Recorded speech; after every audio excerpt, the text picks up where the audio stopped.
2 days before Christmas Day. Ample time to do business before the break. That's what we're here for on Business Morning here on Channels Television. You're welcome. I'm Ini John Mekwa. We start off now with oil prices. Prices climbed for a fourth straight day on Thursday, with U.S. crude hitting oil and jet fuel stocks growing tighter just as the wintry blast hits the United States and travel is set to soar for its holiday season. Brent crude futures gained 44 cents to $82.64, and that's extending gains of around 2.7% from the previous session. U.S. West Texas Intermediate crude futures rose 49 cents to $78.78 a barrel. Both benchmark contracts jumped on Wednesday after government data showed U.S. crude inventories fell by much more than analysts had expected, posting a drop of 5.89 million barrels for the week ending the 16th of December. Distillate stocks, which include heating oil and jet fuel, also declined, going against expectations for a build. The falling stockpiles come as demand for heating oil is set to soar, with a powerful winter storm hitting the United States, with sub-zero wind chills expected as far south as Texas, and record-breaking lows forecast for Florida and the eastern states. Staying in the markets now, Chicago wheat futures rose for a third consecutive session on Thursday as forecasts of freezing temperatures across key U.S. growing areas threaten crops. Soybeans ended higher with support from dry weather in Argentina. The most active wheat contract on the Chicago Board of Trade rose 0.3% to $7.70 a bushel.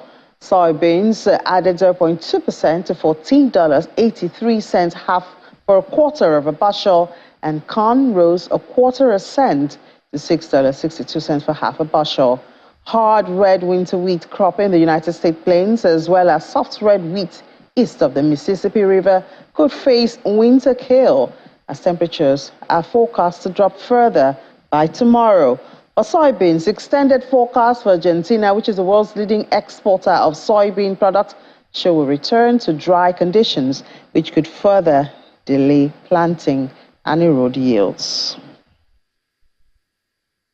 Back in Nigeria, it seems a lot of the cries and conversations may have yielded some fruit. The Central Bank of Nigeria has increased the weekly limit for cash withdrawals across all channels by individuals and corporate organizations. And in a circular that was issued by the bank yesterday, individuals can now withdraw a maximum of 500,000 naira every week, while corporate organizations are able to cash out 5 million naira. The development comes 2 weeks after the CBN reduced the weekly over-the-counter cash withdrawal limit for individuals to 100,000 and 500,000 for corporate organizations, which had generated mixed reactions from Nigerians. The revised policy takes effect on the 9th of January. And do remember that the Central Bank governor was supposed to meet with members of the House of Representatives later on today, but he had sent message that he's abroad dealing with health issues, and so he sends his representative, and that has been accepted. So we're expecting to see the outcome of that meeting by 10 a.m. today. Still staying in Nigeria, the President Muhammadu Buhari is asking the National Assembly to approve over 819.53 billion naira 2022 supplementary budget. This, according to the President, has become necessary following the after effects of the floods and other challenges in the economy.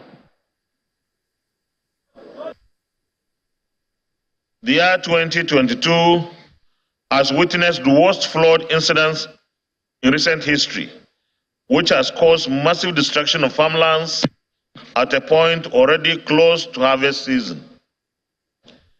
This may compound the situation of food security and nutrition in the country. The flood also devastated the road infrastructure across the 36 states and the FCT that affected several sections of major roads and bridges nationwide that are critical for movement of goods and services. The 9 critical projects proposed in the sector cut across water supply, dam projects, and irrigation projects nationwide. I have therefore approved a supplementary 2022 appropriation of 819,536,937,813 naira, all of which are capital expenditure. The supplementary will be financed through additional domestic borrowings. This will raise the budget deficit for 2022 to 8.17 trillion naira and deficit to GDP ratio to 4.43%.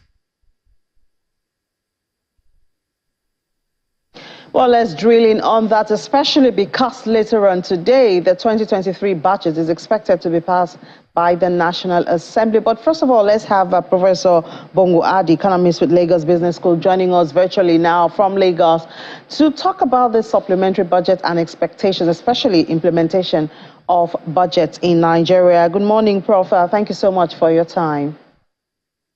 Good morning, and thanks for having me. Yeah, so that supplementary budget has been causing some, raising some eyeballs and eyelids have been moving, especially when you look at the amount, about 819 billion naira, and it's 11 days to the end of the year, or 11 days to the end of one budget cycle, and then we're getting this. Obviously, just as the Senate president there talked about, the issue of debt also increases, and debt servicing has always been a problem before now, and people are asking, is this really necessary at this time? Of course, the Nigerians have every cause to be, upset with this increase in, borrowing spree. And of course, I like it, as you mentioned, that we have just 11 days to the end of the year, and then government is embarking on new borrowing spree. So, questions that people ask will start from, why not, whatever it is that they're planning to do, can that be built into the next budget cycle, which is yet to come on stream? So why asking for additional funds for a year that has already ended? So, I mean, it's sort of fictitious because it raises eyebrows, truly so. You'll be wondering what the government is going to do with the money when we are already about starting a new budgeting budget cycle. So it's obviously not a good way to proceed, especially when we are having a very high level of debt to GDP, and of course our debt servicing ratio has gone to the level where we are actually borrowing now to service debt. So increasing that, in fact, marks of insensitivity, and then we've seen the consequences, the negative consequences of this high borrowing on the economy.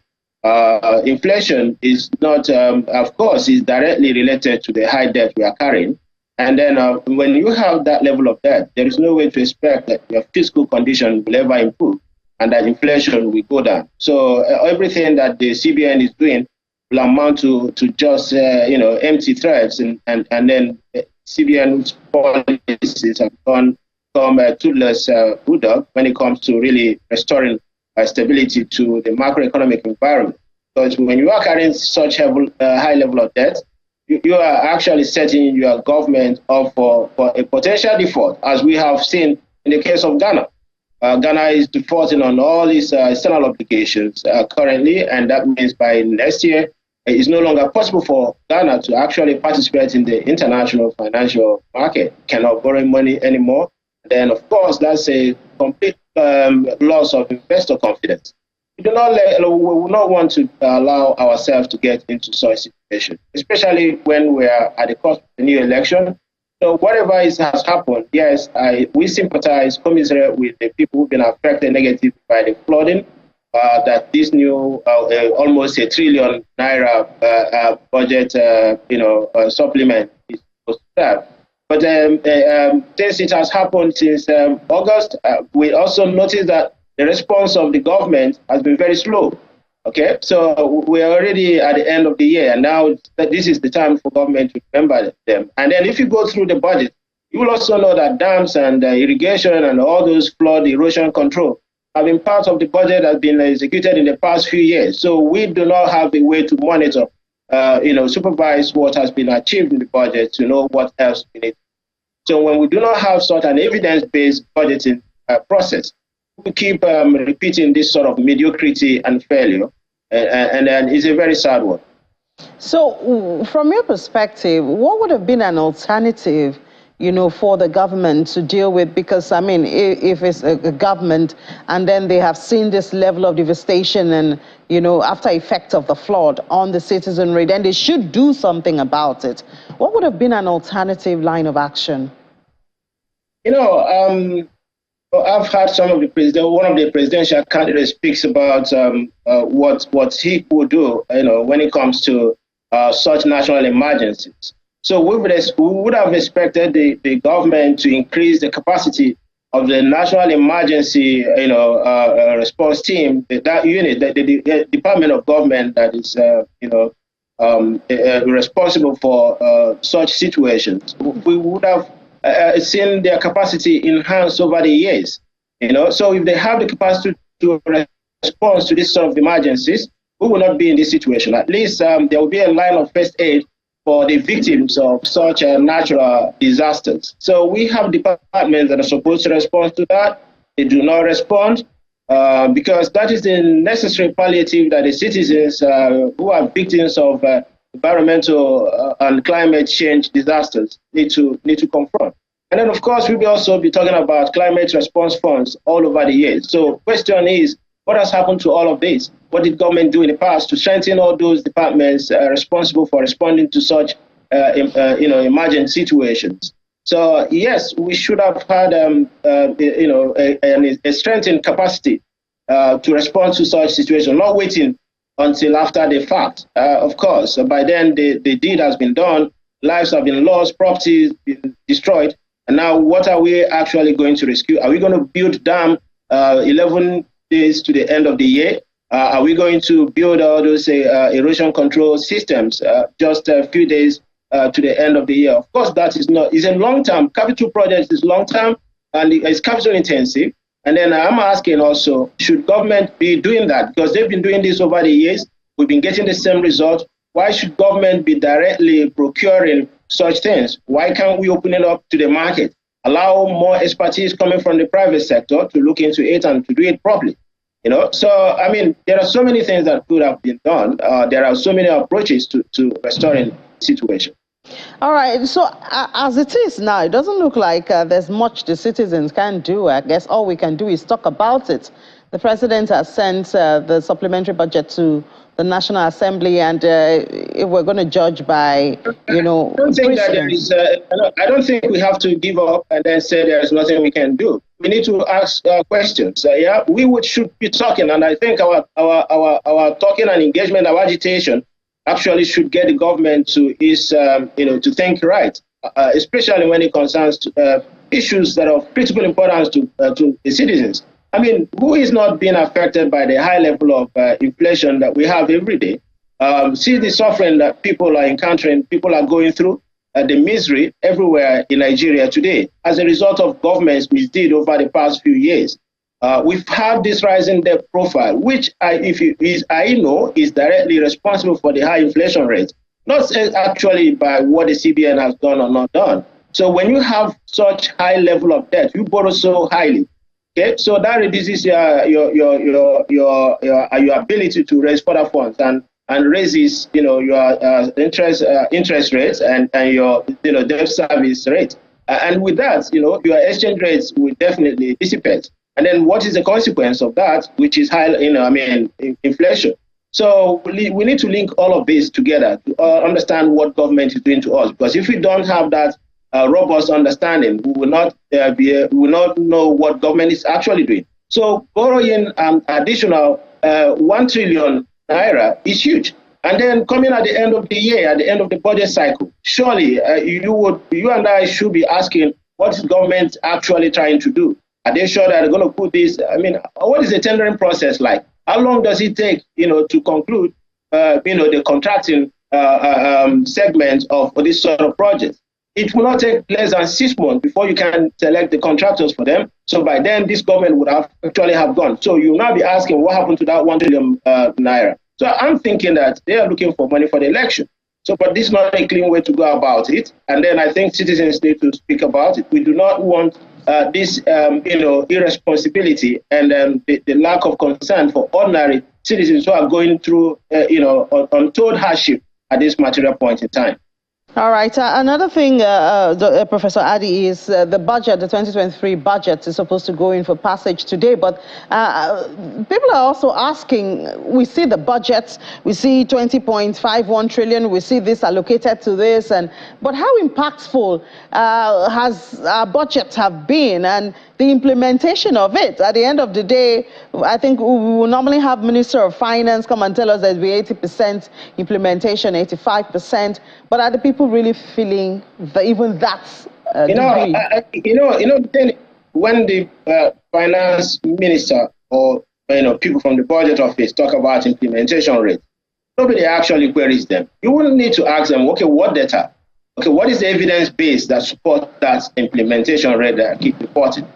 I mean, everybody knows that budget fungibility, that is the conversion rate 1-to-1. So you spend 1 naira, does it achieve you 1 naira worth of project in real terms?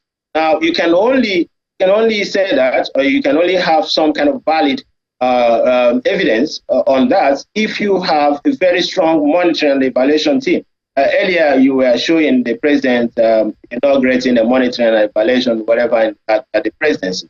I mean, that's something coming too late. This is something we know very well about in our nation. We do not have any set of institutionalized mechanisms to monitor and evaluate projects. Now you have line items. They could be 1 million on the budget. Now, if you are serious, I mean, if you are a unit or let's say a private enterprise, and then you want to allocate your resources across a range of projects, the next thing you need to do is to have a monitoring system. Or just like when the international organizations, the deployment organizations, they are implementing projects all over. So for each project, there is also a very strong, competent monitoring and evaluation M&E team that follows the project, that follow the project through from conceptualization to full execution. So they monitor the project, report on the project. There is even before the project starts, pre-start evaluation. There is a midway project evaluation. There is end cycle project evaluation. So you have 3 points of evaluation. So what does it take for the nation to have such kind of mechanism established so that for each line item on the budget, you also have a budget team that follows through the project? Then when a finance minister or someone from the budget office is speaking about budget implementation or what the budget has achieved, you will now be citing evidence that comes from the field. Okay, in this budget cycle, we say we're going to build these 10 kilometers of road from this place to that place. And then based on our data, this is the extent of completion. This is the completion rate, okay, which is data that is verifiable. And then that is something similar to what budget does. Budget follows through, what government says they are doing, with our budget, tracking them. That's their tracker.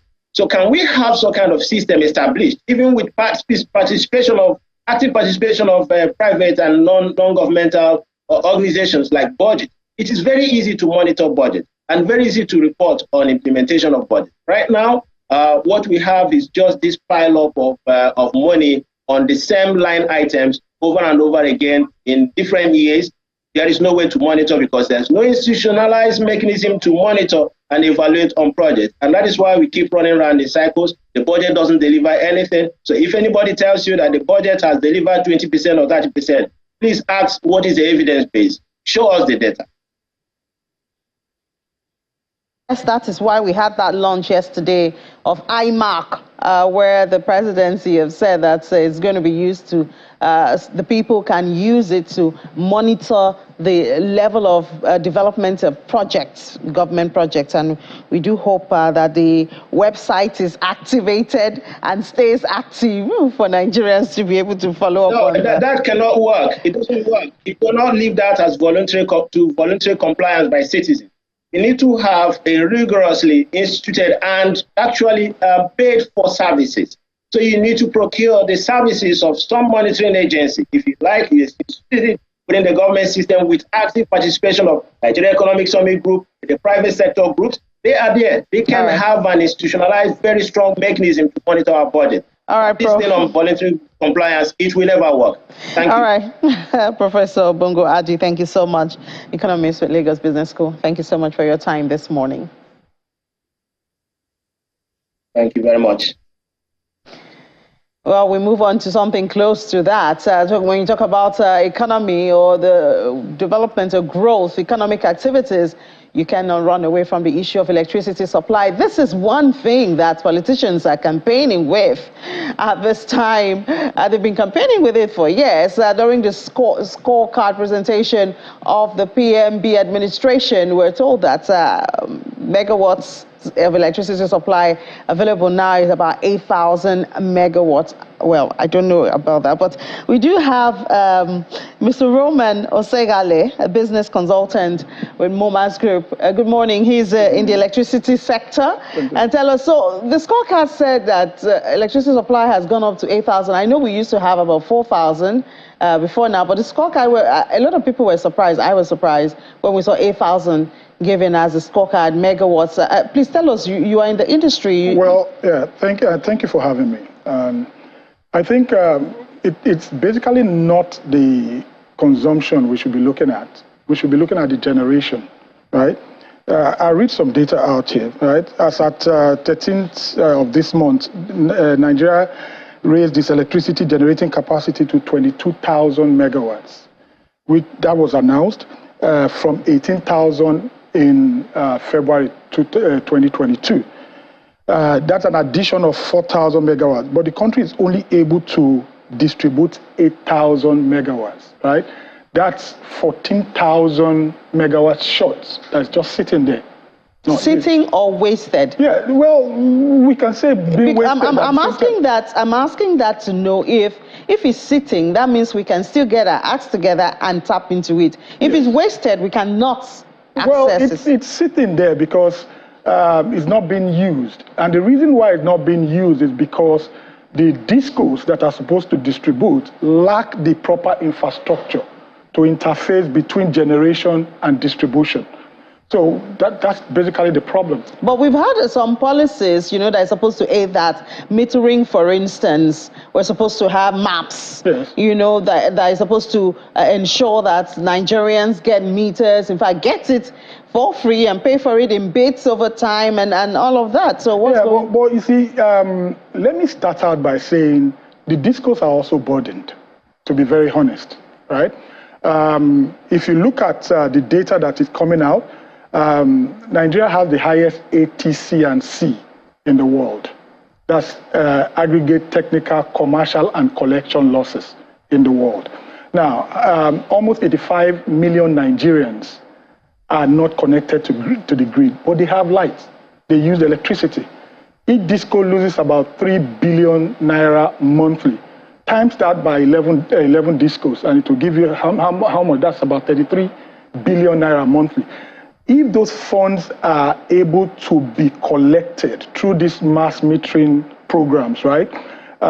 You can imagine the amount of funds that will be reinjected into investment to be able to utilize that 14,000 megawatts that is just sitting idle. What's stopping this metering? Because we've talked a lot about it. We've seen policies about it. Okay, so it's a wide variety of things. Mismatch of policies. You understand? Now, let's look at the map, for instance, right? You have consumers pay to secure meters from MAP. MAP provides the meters to the consumers through the discos. The discos pay for the meters by giving the meters the discos pay for the meters by issuing units to consumers over a period of 36 months. This also limits the amount of funds they are able to generate monthly. You understand? And then, at the end of the day, remember, they have ATC and C losses, right? They have the highest energy theft in the world. So how do we solve this problem? Is by providing these meters. And at the end of the day, the metering provision also have its own hitches too. There are not enough installers. The funds being given by CBN CBN has found faults, and CBN is saying we're not going to release these funds at the appropriate time. We have to do audit to make sure that these funds are being used for the appropriate reasons why they have been disbursed in the first place. So I think to some extent their own hands are also tied. But the easy way out, I would believe, is that government should deregulate the sector, make sure that they assist. What do you mean by deregulate the sector? Now, look at, let's look at the telecom sector. You look at the banking sector, you look at the insurance sector, right? Now, I have the options to buy my SIM card from any of the telecoms provider, right? Now, there are manufacturers of prepaid meters. Let government set a standard for manufacturing of prepaid meters, and then let consumers buy these prepaid meters, and then the discos, let them pay for it directly from the manufacturers, and let the discos come and install. That will take off a lot of burden from the discos.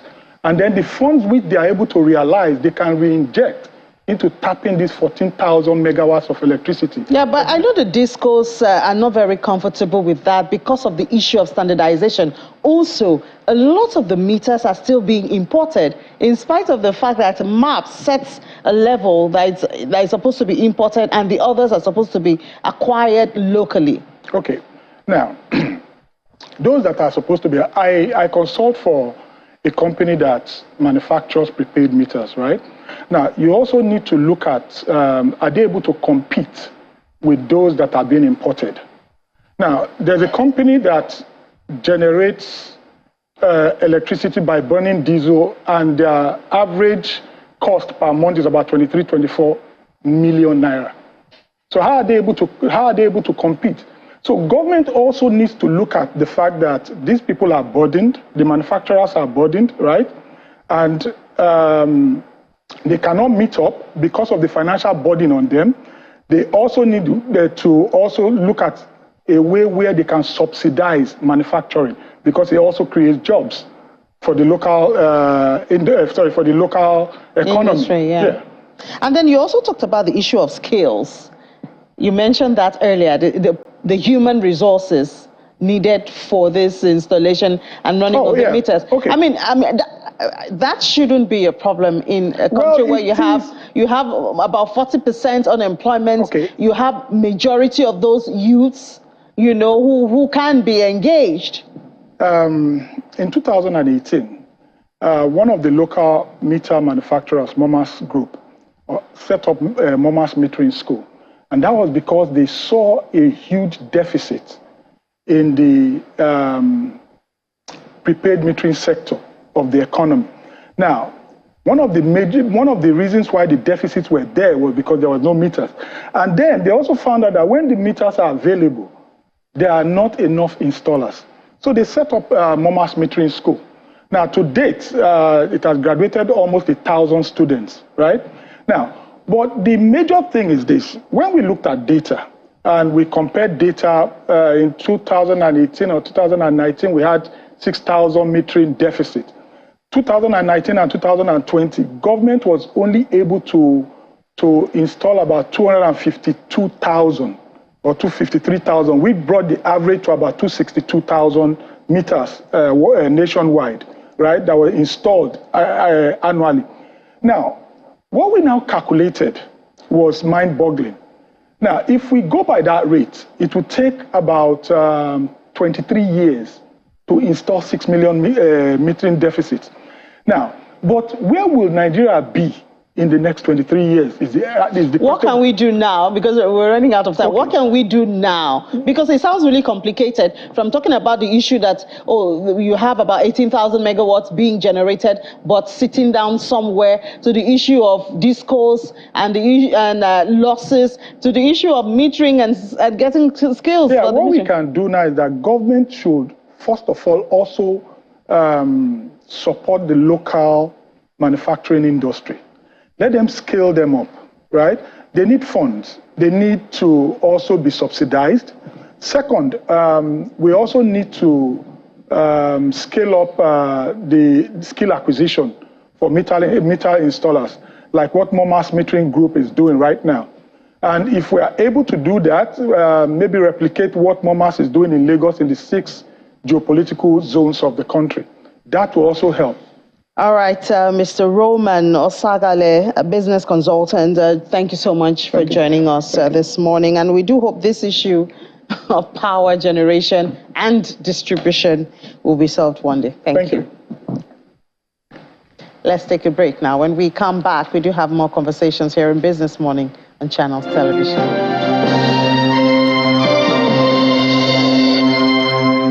Back to watching Business Morning here on Channels Television. We did tell you earlier that for 4 straight days now we've had oil prices climb, and that's connected to what's going on in the United States. The United States is trying to restock its stockpiles that it gave out at the earlier part of the war going on in Ukraine and how it affected prices.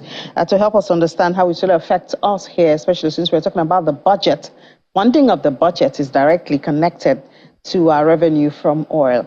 We have Clement joining us now. Clement Igbanugo, economist with financial derivatives, joining us virtually from Victoria Island. Good morning, Mr. Igbanugo.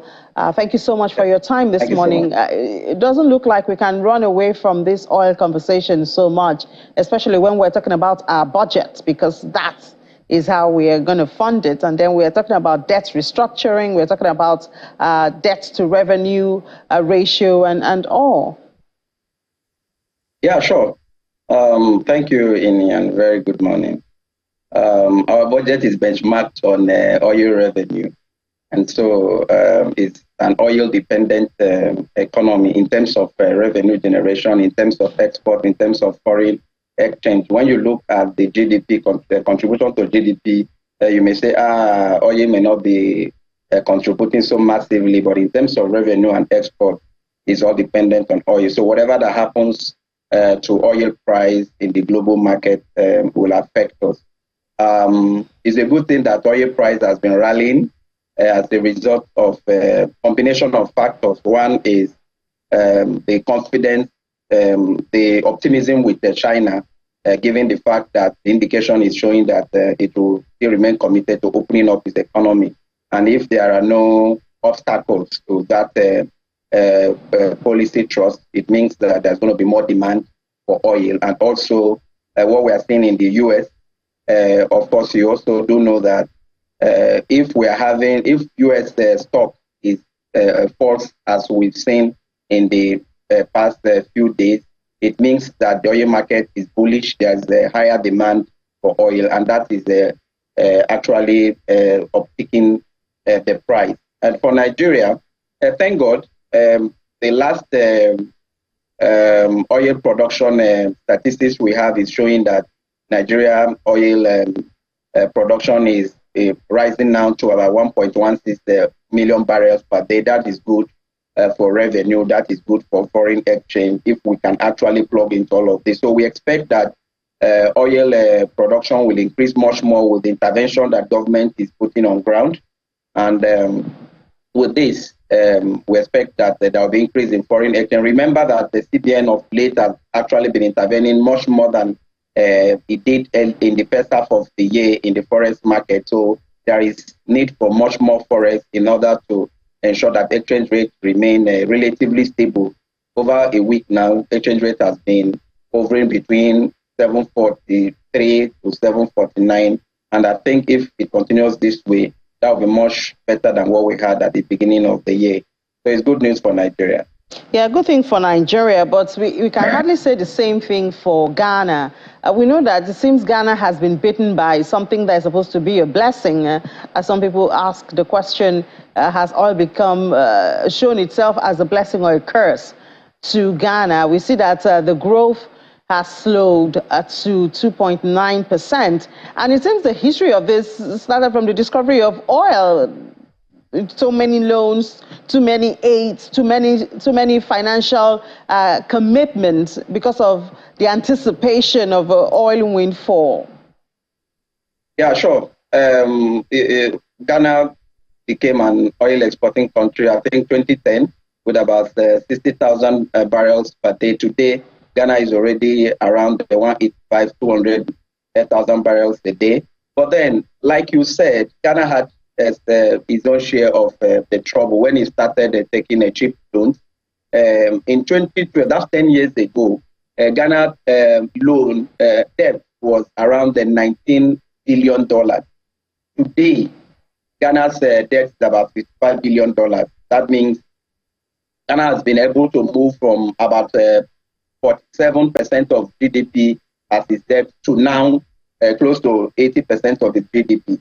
And remember that when interest, since after the financial meltdown of 2007-2008, global interest rate has been low, and a lot of developing economies took advantage to shore up their debt, external debt, the borrowing to spend on infrastructure and stuff like that.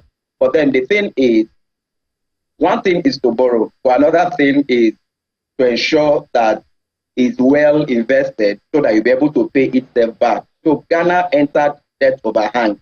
What economists call a debt overhang is a situation whereby you build up your debt to a point where you cannot borrow further. So before we enter 2022,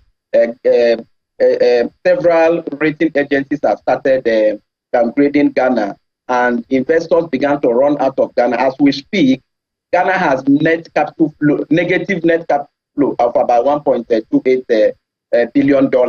And what does that mean? That puts pressure on the exchange rate.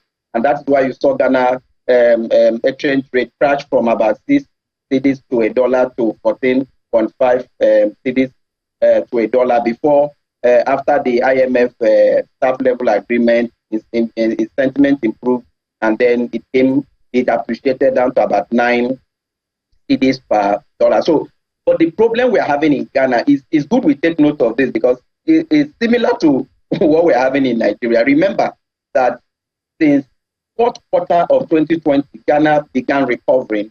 This is the least growth it posted. 2.9 is the least it had posted. And very significant is the fact that the manufacturing sector contracted by 7%.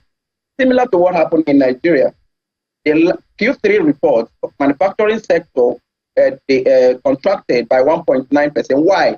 Because of that currency crisis, because the manufacturing sector is very much tied to forex exposure. And once you are having a high exchange rate volatility, it's going to affect the manufacturing sector. And then we also have high inflation affecting sales and profit margin and all of that. So we discovered that one of the worst hits would be the manufacturing sector. The problem now is the debt sustainability. Ghana has no other way than to go to IMF, which has done. Nigeria is already climbing. Don't forget that in 2012, we were at 7.6 trillion naira debt. Today we are at 44. That's more than a 498% increase in debt. And Ghana is using 54% of its revenue to service its debt. We are using over 100% of our revenue to service our debt. So we're already climbing that ladder of Ghana. And except we do something very drastic in the near to medium term, we may find ourselves in the trajectory of Ghana. Yeah, well, exactly. That's why we're having this conversation this morning. And that's why we're also talking about the issue of the supplementary budget, which obviously is going to increase our borrowings and increase our service, our debt servicing. But help us drive this home just briefly, because we're already out of time.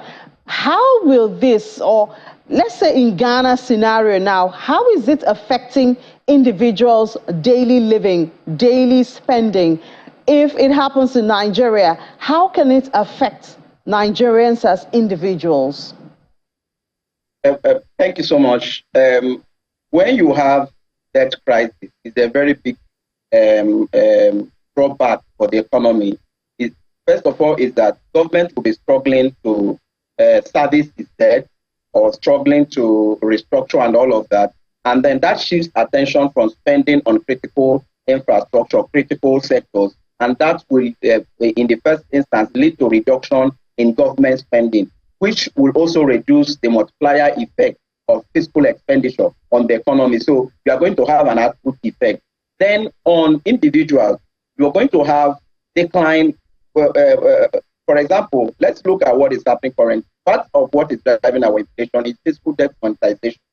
When the president went to the National Assembly to ask for a supplementary budget, and in addition to it, is the additional borrowing from central bank, which is a quick borrowing, taking the ways and means to about 24 trillion naira. What does that mean for us? That's higher inflation, because that's adding to monetary base, and that is squeezing household income.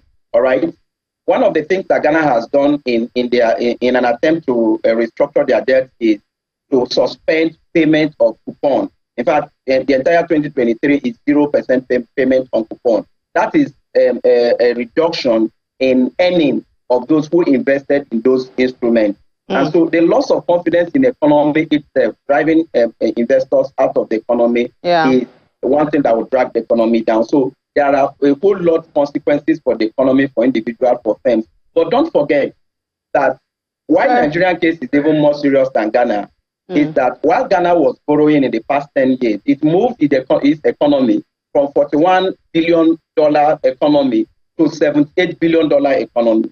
Nigeria borrowed by more than 478% in 10 years, and the economy slumped from $445 billion now to $441 billion. So you see that we really need to be circumspective in terms of addressing the debt issue. Yeah, it looks like we really need to. Mr. Clement Igbanugo, economist with Derivatives Company, thank you so much for your time this morning. Thank you so much, Amy. Well, fortunately not something to smile about when you talk about the economy and the issue of debt, everything, and then we see the dire situation that Ghana is at this time, and hopefully Nigeria will not get there, and then hopefully our markets will do better than it's doing now, as Anita walks in with the market numbers. But we see that there was a stronger gain yesterday at the close of trade. Yeah, that strong gain is because investors are still taking advantage of some high-value equities. Don't forget, some of them have fallen below their intrinsic value. So, and when you take a look at the current level at which they are, so it gives an opportunity for new investors to come in and take advantage of the gains. Don't forget, at some point later this month, the fourth quarter, by this time next week, banks, all the companies will be closing their books for the year, and what you'll be looking out for will be the dividend declarations and so many other things to expect. Okay, so now for midweek trading session, the markets, it's inched up.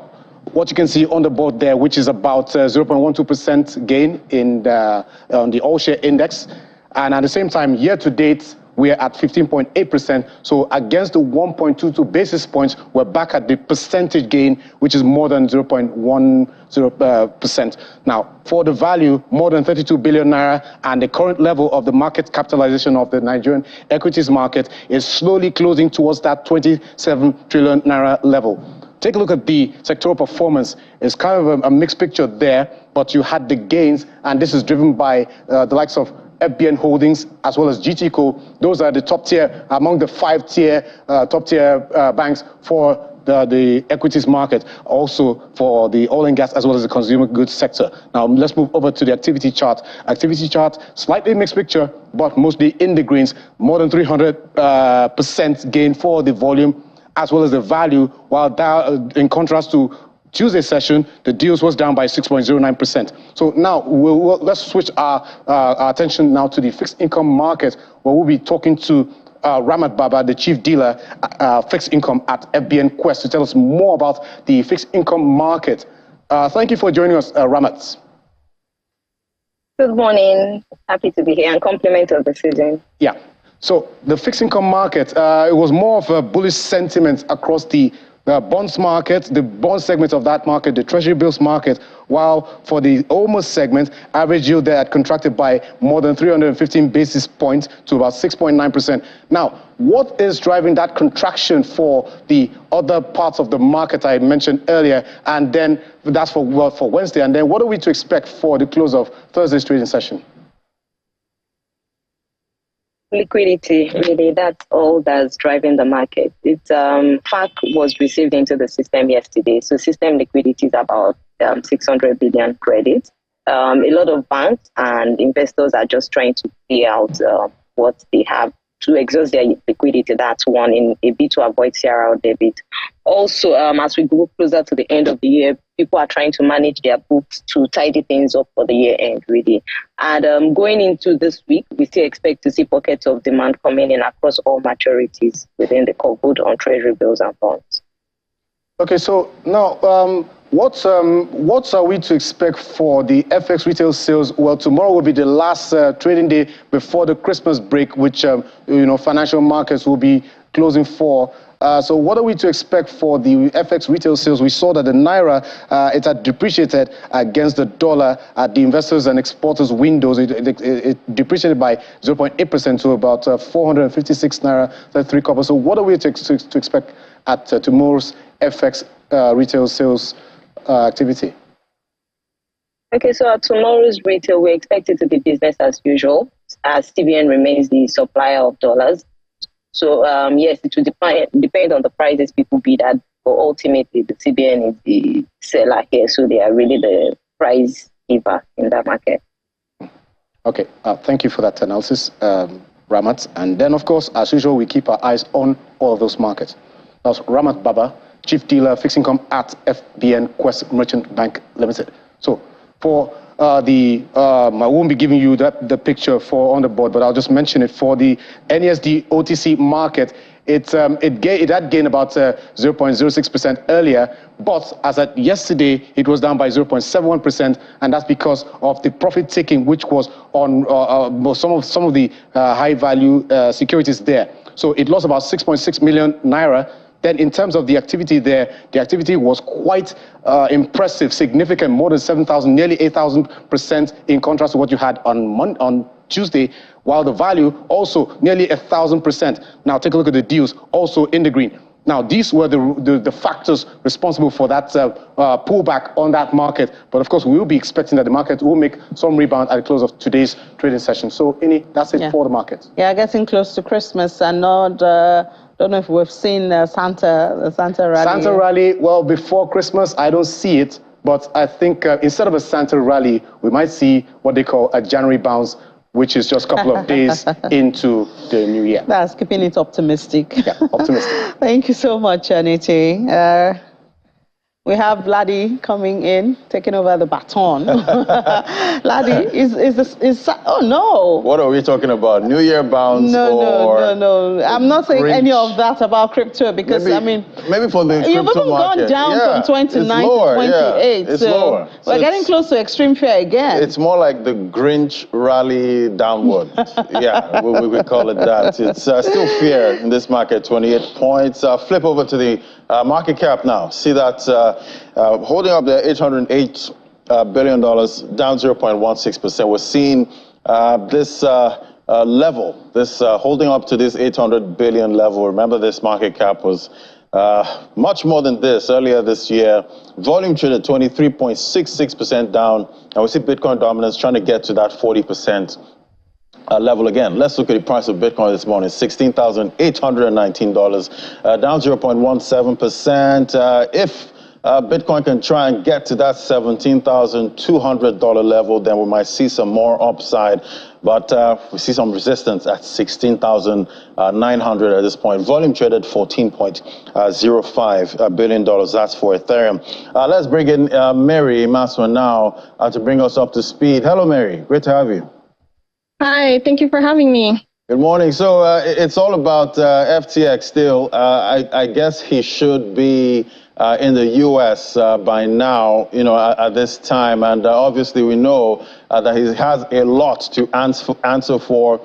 Same with his colleagues, and the whole issue. How are you seeing that play out today? Well, that is going to have a major toll in the regulations that are going to come around, cryptocurrencies as a whole. I think more people are going to be extremely careful with regards to cryptocurrencies. So I think also it's going to get people to realize that they need to do more research before putting their money into cryptocurrencies. I do hope that justice is served.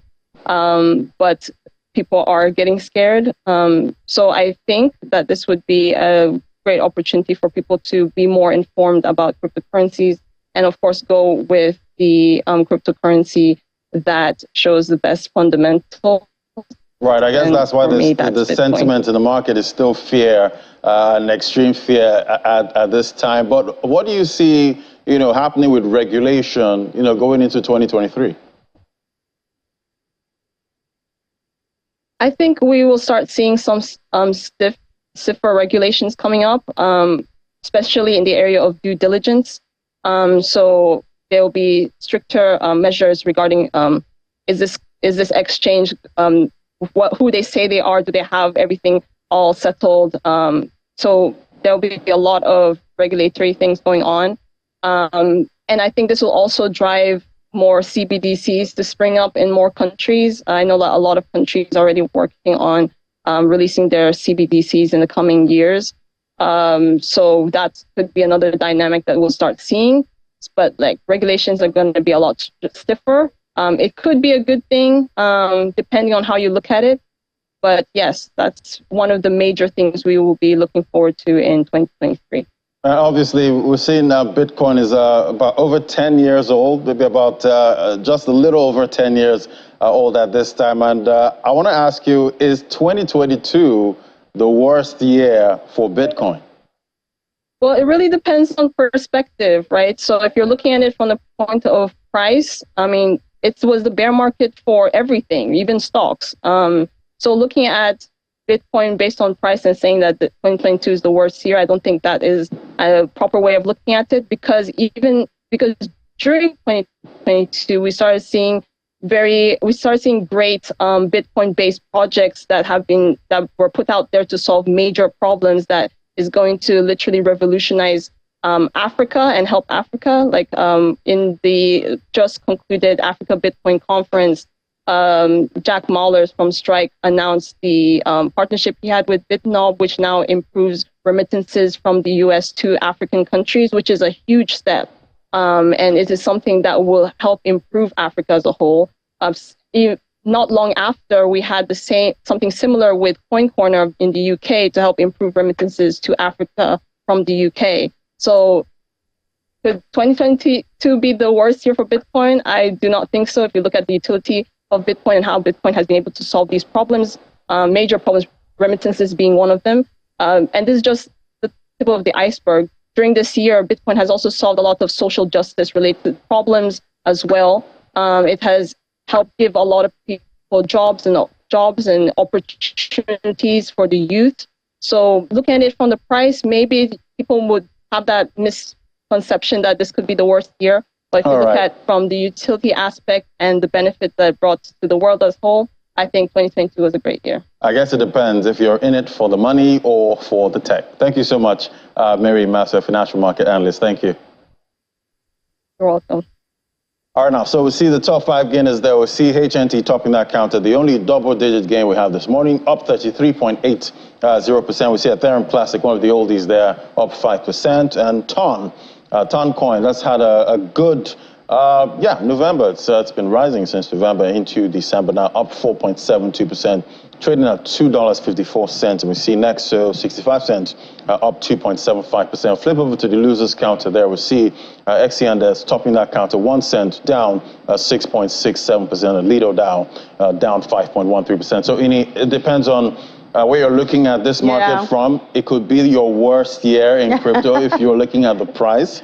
But if you're looking at the technology, could be okay. I think it's nice to have had Mary's perspective to it. Kind of balances it up, because a lot of traders or investors are actually looking at it just from the point of view of the price movement. Action, right. And then when she brings that up, I mean, it kind of balances it. The technology is still there. Exactly. Oh, thank you so much, Ladi. Unfortunately, we won't be having you for Business Incorporated. Well, it's fine. I'll be back again.